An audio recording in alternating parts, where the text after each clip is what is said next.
So about a week ago we shared this base for a waterfall in a video, and it was literally a pile of cement with steel piece of rebar sticking up in the air. Once we got started, that was all the pre-construction in terms of the waterfall. That's all the preparation underground work. Once we got to that point, it's, as I explained in that video, it's a matter of using that steel, bending it and shaping and creating something unique and different.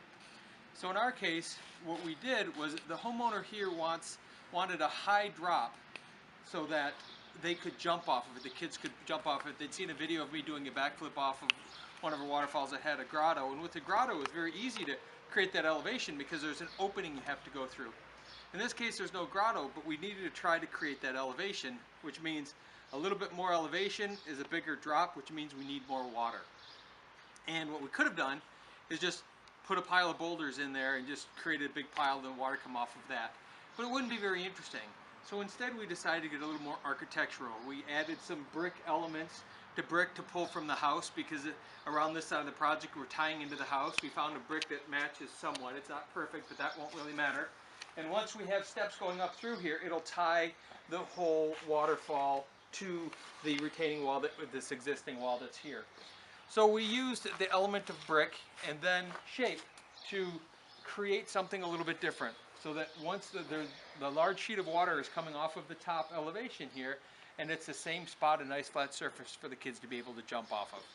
So when we do this, there's always the trying to think through the process, and we really don't know going into it exactly what it's going to look like, but our only criteria here was knowing that we wanted elevation, the final fall into the water, to have some elevation to it. Typically you have it staggered back up and you start high in the back and you slowly work your way down, and then there's a little fall at the end.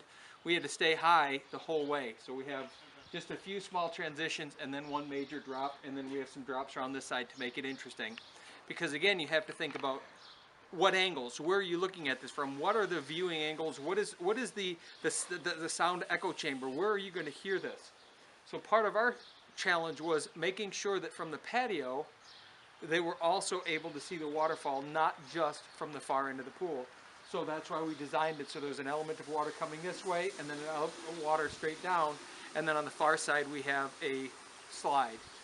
And what that does is it accomplishes several things. It allows us to create an echo chamber, the sound in all different directions, so you're not just hearing the waterfall from one specific spot. And I think that's something that quite often when a builder is putting a waterfall in, they're just thinking about what it looks like, but not what it sounds like. It's as equally important, if not sometimes more important, to have the sound, because the homeowner is not always looking at the waterfall, but with the sound. That sound is a soothing. That's why people like the sound of running water, is it's soothing. So always pay attention to where you expect the sound to go, and that way it'll allow the homeowner to enjoy the experience even when they're not looking at it.